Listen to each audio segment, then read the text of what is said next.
السلام عليكم ورحمة الله وبركاته. ازيكم عاملين ايه؟ يا رب تكونوا بألف خير. اللهم صل وسلم وبارك على سيدنا محمد.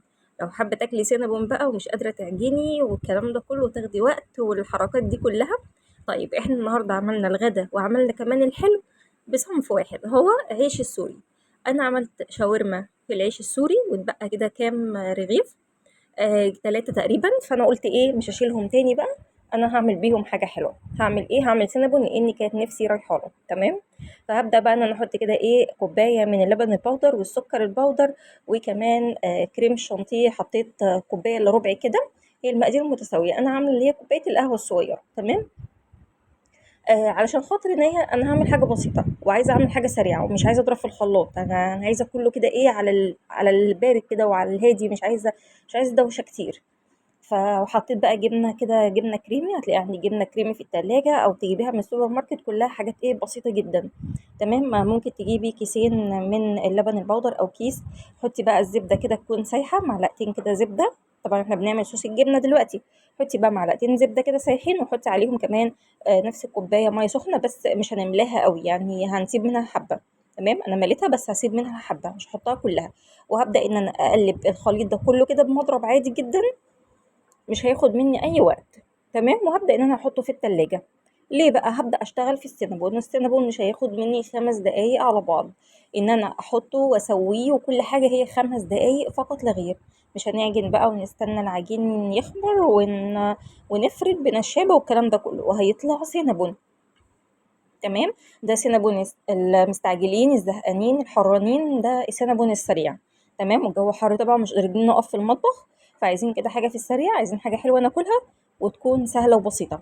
عايزه بقى لايك كده واشتراك في القناه لو انت مش مشتركه، وفعلي زر الجرس عشان يوصلك مني كل جديد. انا هجيب العيش السوري ده وهقصه كده بالطول كده شرايح. تمام. وبالعرض كمان. المهم ان انا ايه، مش هخليه كبير كده، هخليه قطع بحيث ان انا ايه اجي اخد بالشوكه تطلع قطعه كده ايه في الشوكه، ما تغلبنيش. هدهن الصينية بتاعتي سمنة عشان خاطر العجينة بتاعتي طبعا ما فيهاش زبدة. هدهن الصينية بتاعتي زبدة من نفس برضو ايه ال3 معالق زبدة اللي انا سيحتهم، وخدت منهم معلقتين من معلقتين على صوص الجبنة. هبدأ بقى ان انا احط كده بايه بشكل عشوائي، مش لازم بقى ان انا ايه افنن واقعد ارص والكلام ده كله. لا، شكل عشوائي كده هحطه. وابدأ ان انا ادهن بعد ما احط شويه كده في الصينيه، هدهنهم زبده. وبعدين ابدا ان انا اقرر احط باقي العيش اللي معايا. تمام كده. هبدا بقى احط الزبده كده معاه. وكمان هكون محضره سكر حبيبات عادي، سكر ناعم. ومعايا قرفه. طبعا هتبقى يعني انا بحب القرفه، فكتري القرفه بقى زي انت ما عايزه. تمام. هنحطهم بقى، نقلبهم كده على بعض ونرشهم كده على الزبده اللي احنا حطيناها دي، ونبدا نحط باقي العيش الباقي. تمام كده.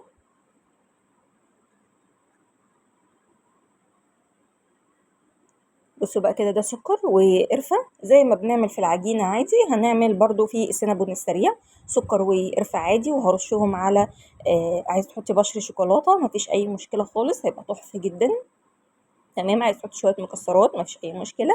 دلعي الطبق بتاعك زي انتي ما عايزة. تمام. أنا هبقى حطيت بقى كتير لأن أنا بحبه بصراحة، يعني كتري. بتحبي كتري.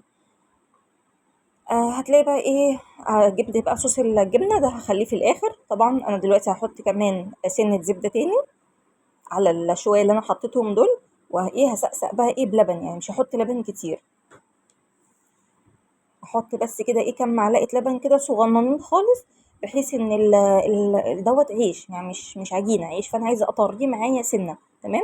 فانا مش هغرقه لبن، مش هخلي الصينية فيها لبن، لا ده انا هسقسق بس ايه العيش كده من فوق، بحيث ان هو يكون طري معايا. حطيته تحت الشوايه، ولعت من تحت ومن فوق مره واحده. خد دقيقه واحده او اقل من دقيقه، اول ما تلاقي وشه احمر كده من فوق طلعيه. وابتدي بقى هاتي صوص الجبنه من التلاجة وافردي على وش الصينيه. وعلى فكره هناكل من الصينيه كده على طول، يعني انا مش لسه هحط في طبق والكلام ده. آه هنحط بقى صوص الجبنه كله، وكان عندي شويه صوص شوكولاته كده ايه شايلهم على جنب كده في الدرة. فانا هبدا ان انا اخدهم وابدا انزل بخطوط على السينابون اللي معايا، صوص الجبنه اللي معايا. طبعا عندك صوص كراميل حطي، ما عندكش خلاص، أنا ما كانش عندي. عايز تحطي مربى حليب حطيه براحتك خالص، يعني بصي كل اللي انت عايزه تحطيه على السينابون دلوقتي حطيه، ما دام انت حطيتي صوص الجبنه فحطي بقى اي حاجه انت تحبيها بعد كده. صوص الجبنة ده يعني أحلى حاجة في الموضوع كله، هو اللي محلي طعم السينابون. يعني السينابون أصلا عبارة عن إيه؟ عيش فينو مش أكتر من كده. عندك عيش فينو على فكرة اعملي بيه بدل عيش السوري. تمام. هو ده كده كان شكل الطبق بتاعنا، شكله تحفة جدا. عندك بقى شوية مكسرات كده رش من فوق، ما عندكش خلاص، دي وصفة اقتصادية مع الغدا من نفس الصنف. تمام. أشوفكم بقى على خير، وحطوا لي لايك، والسلام عليكم ورحمة الله وبركاته.